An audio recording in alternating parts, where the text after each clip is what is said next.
Hi guys, this is Farah. Welcome to my channel. I talk about selling on Amazon, creating your own branded products, private label products. I run my own fashion business on Amazon and share my experience based on that. So if you're interested in that, then please do subscribe and hit the notification bell so you don't miss out when I post a new video. So I want to know how your Amazon business is going and what are your plans for 2023? Are you planning to survive or thrive? How is it going? Let me know in the comments below.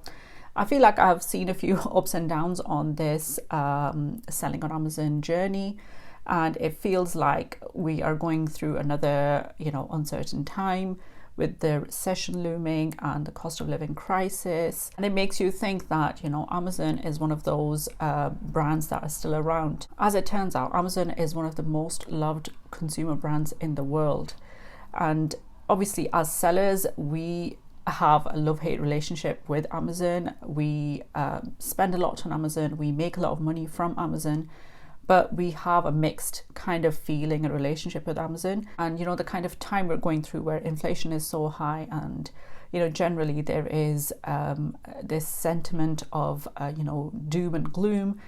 A lot of people will be turning towards Amazon, segments of consumers who have not been shopping on Amazon, who have been you might know some people like that who are anti-corporate and anti-big business, and they have never shopped on Amazon, would now be forced to look for affordable prices for products and services that they were willing to pay a higher price for.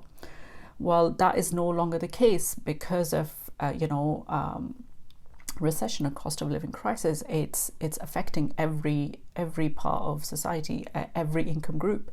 So it makes me think that Amazon has been resilient through all these times. Anyway, this is what I wanted to talk about today, that Amazon is relevant more than ever, and private label sellers like you and me, we need to really get down to basics and really get in control of our businesses so we can thrive in the coming year.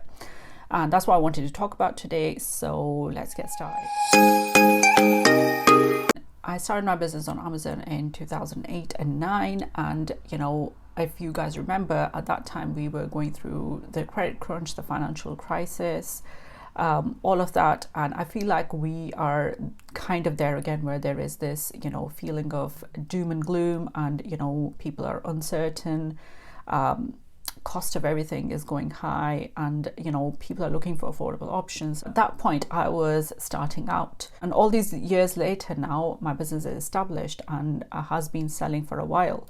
And so now it's a different feeling and a different set of challenges. Now you have scaled a business, now you have overheads, now you have products that didn't do that well, and challenges like this. And so that's what I wanted to talk about today, that how businesses can thrive in the coming year by getting in control of their operations and becoming a master operator. The businesses who haven't been operating well, they're not profitable, businesses who have loans to repay, and their monthly payments are going to go higher, and things like that, that is going to create increased pressure on the business in the overheads and things like that. So people who have got a grip on their operations and are managing well, they will sail through. The ones who cannot meet their monthly liabilities, they will they're going to suffer. The biggest reason I feel like my business was able to survive the the COVID time period, and now hopefully our cash flow isn't under that much stress, is because we don't owe a lot of money. We don't purchase inventory or invest in our business by taking out business loans. The only type of short-term loans that we might have are like trade loans or the use of credit cards to pay for invoices, and that just gives us a bit of time period where Amazon payments or vendor payments might come through, and then we're able to pay for the inventory or other expenses or wages and things like that. And that's why like managing your cash flow is like one of the key things. If you can manage that, you will be fine. So, one of the first things that you have to do is, if you have, unsold inventory, you've got to get rid of it. If you have purchased a product that was supposed to, everything checked out when you were doing product research and things like that, but when it actually came in stock and it's not doing so well, you've got to get your cash back. Okay, so get yourself out of that, inventory, because it's costing you. Even not being sold, it's costing you. So, that's one of the first things that you have to be able to do. This is what we did when actually the COVID first hit, and we had our new collection just landed, and we just gave the collection at cost price to Amazon vendor, and they purchased the whole thing. And that was such a relief, because with that payment, we were able to pay our suppliers, and then we were very careful with what we purchased after that.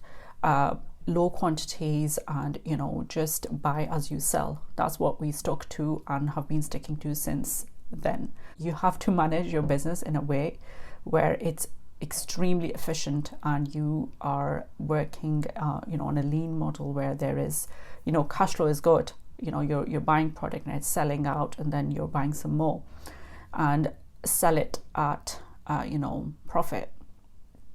Anybody who's not making profit is gonna go under. High income consumers have the most favorable opinions of private label products. More than half of high income shoppers, that is 56.9%, rate private label products value as excellent and above average. As inflation continues to rise, price is becoming more important than brand name for many consumers. In recent months, the number of consumers who say price is more important than brand name has grown across all income levels. More middle and high income consumers are buying private label to save money. Nearly 2 in 5 high income, 39.5%, and middle income, that is 38.8%, consumers are purchasing private label as a cost-saving measure.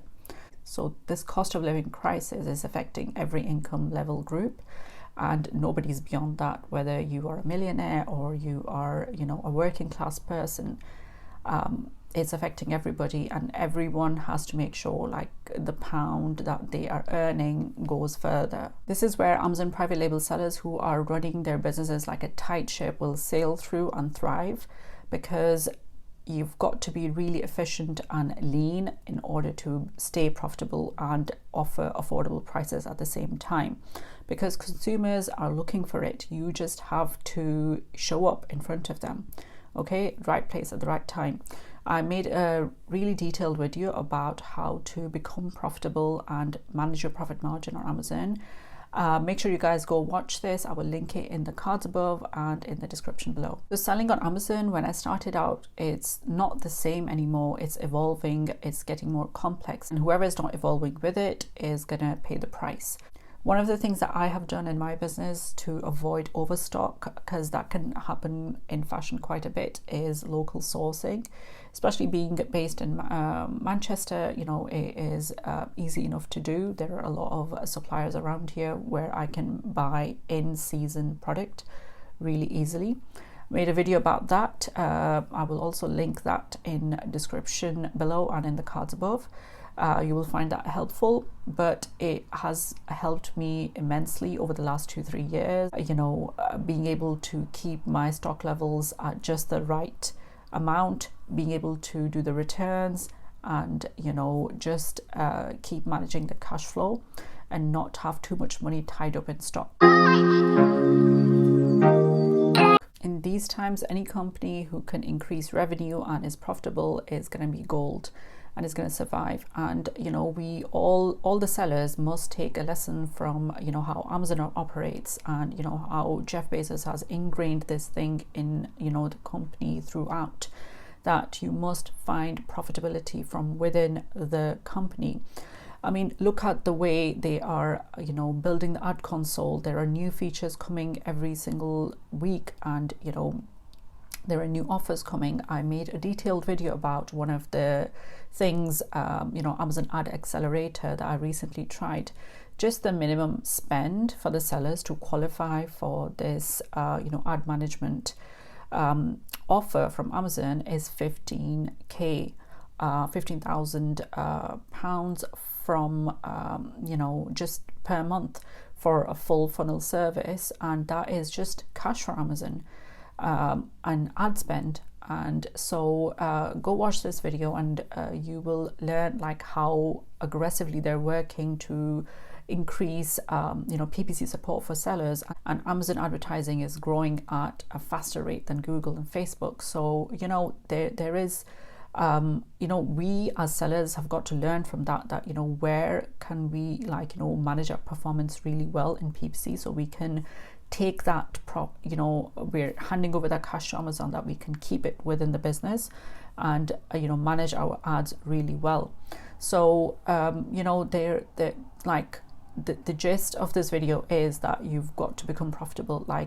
No longer, thousands of sellers are joining Amazon every day, and thousands are leaving too, because it's a tough business to make money at, and it's getting complex. It's not as easy to run. There's a lot of work that needs doing. So the actual real seller community is quite small. And if you want to stay part of it, you have to become efficient. You have to become a top level operator.